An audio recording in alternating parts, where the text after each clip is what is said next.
अभी सत्ता में नहीं है, सत्ता पाना है तो वो पूरे बिहार में सब कुछ फ्री बांट देंगे, सबका मांग मान लेंगे। और जब सत्ता में थे तो काहे न बढ़ाए? 1.5 साल तक महागठबंधन में अभी वो सरकार में थे तो वृद्धा उस समय वो बुजुर्गों की याद उनको नहीं है? बीपीएससी उनके समझ में आता है क्या? बीपीएससी क्या होता है? इन लोगों का बस चले तो बीपीएससी क्या कोई सर्विसेज एग्जामिनेशन की आवश्यकता नहीं।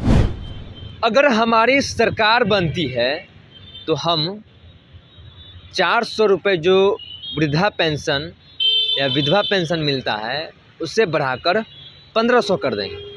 हम जो कहते हैं वो हम करते हैं। नेता प्रतिपक्ष तेजस्वी यादव का ये बयान है, जिसको लेकर जो सत्ता पक्ष है उनके द्वारा अब कटाक्ष किया जा रहा है।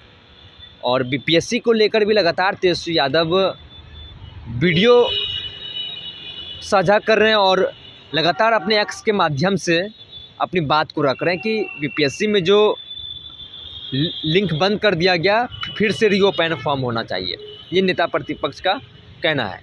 लेकिन अब इसके बाद जो भाजपा के प्रदेश अध्यक्ष सह मंत्री दिलीप जायसवाल हैं, उनका बयान सामने आया। उन्होंने यहाँ तक कह दिया है कि क्या बीपीएससी उनके समझ में आता है, और सत्ता पाने के लिए जो लोग सत्ता से बेदखल हो जाते हैं, बेचैन रहते हैं, आत्मा बेचैन रहती है, जो बोलते हैं उनके वादा हम पूरा कर देंगे।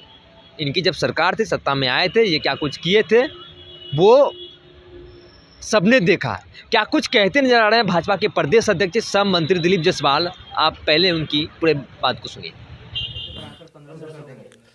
देखिए है क्या कि जब कोई सत्ता से हट जाता है और जब किसी को सत्ता की लालच होती है कि हम सत्ता में आ जाएं, तो सत्ता से हटने वाला हर इंसान सभी लोगों का मांग मानने को तैयार रहता है, क्योंकि बेचैन आत्मा को सत्ता प्राप्त करना है, इससे ज़्यादा उनको कोई मतलब नहीं है। अभी सत्ता में नहीं है, सत्ता पाना है तो वो पूरे बिहार में सब कुछ फ्री बांट देंगे, सबका मांग मान लेंगे। और जब सत्ता में थे तो काहे न बढ़ाए? 1.5 साल तक महागठबंधन में अभी वो सरकार में थे तो वृद्धा उस समय वो बुजुर्गों की याद उनको नहीं आई थी। ये सब जो है हवाबाजी करने वाले नेता हैं, जो बेचैन आत्मा हैं, जिनको सत्ता चाह के लिए कुछ भी वादा करने को तैयार हो जाते हैं। सर, बीपीएससी पर उन्होंने कहा है कि बिहार सरकार टायर्ड है, रिटायर्ड है। बीपीएससी उनके समझ में आता है क्या? बीपीएससी क्या होता है? जब लालू यादव जी का शासन था तो बीपीएससी धीरे धीरे बंद हो गया था। आप पता कीजिए 2005 के पहले बहुत दिन तक लोक सेवा आयोग को बंद ही कर दिया गया था।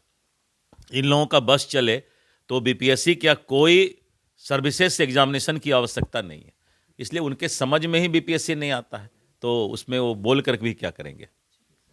धन्यवाद। तो आपने दिलीप जायसवाल के बातों को सुना कि किस तरीके से उन्होंने तेजस्वी यादव के ऊपर प्रहार किया। उन्होंने कहा कि जब उनसे सवाल पूछा गया बीपीएससी को लेकर तो उन्होंने साफ तौर पर कहा कि बीपीएससी उन्हें समझ में आता है। जब उनकी सरकार थी बीपीएससी का तो ख़त्म करने का काम किया गया था उनकी सरकार की तरफ से। कोई एग्ज़ाम होता था तो उसका प्रश्न पत्र लीक हो जाता था, सीट पहले बिक जाती थी। बीपीएससी जैसे संस्था को 2005 के पहले ख़त्म करने की कोशिश की गई थी। उनके समझ में बीपीएससी नहीं आता है, ये दिलीप जायसवाल का बयान था।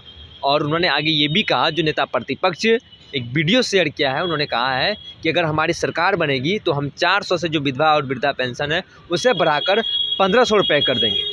जो हम कहते हैं वो हम करते हैं, चाहे वो नौकरी की बात हो। नेता प्रतिपक्ष जिसके ऊपर दिलीप जायसवाल ने सीधे तौर पर कहा कि जो सत्ता से बेदखल हो जाते हैं, उनकी बेचैन आत्मा सत्ता को पाने के लिए जो लोग जो भी कहेंगे उनकी जो मनोकामना है वो पूरा करने का कोशिश करेंगे। लेकिन सत्ता से बेदखल होने के बाद ये लोग बेचैन हो गए, सत्ता पाने के लिए ये लोग कुछ भी कर सकते हैं। ये दिलीप जायसवाल का बयान था। सीधे तौर पर तेजस्वी को लेकर उन्होंने कहा कि उनके समझ में कुछ नहीं आता है। बीपीएससी को लेकर लगातार तेजस्वी यादव ट्वीट कर रहे हैं और लगातार वीडियो बना के साझा कर रहे हैं। मीडिया से अगर बात भी कर रहे हैं तो बीपीएससी के अभ्यर्थियों को लेकर भी वो कहते जा रहे हैं। उन्होंने साफ तौर पर दिलीप जायसवाल ने कहा है कि उनके समझ में बीपीएससी नहीं आता है। राजद वाले ने तो ये बीपीएससी जो आयोग है इसे खत्म करने की कोशिश की थी। बहरहाल में इतना ही। आगे की अपडेट के लिए बने रहिए फर्स्ट क्लास झारखंड पर। मैसेज नहीं करना। पनोरमा ग्रुप, जो सोचता है वो करता है। ये लो मुंह मीठा करो, आज मैंने अपना जॉब छोड़ दिया, अब हम पूर्णिया वापस जाएंगे।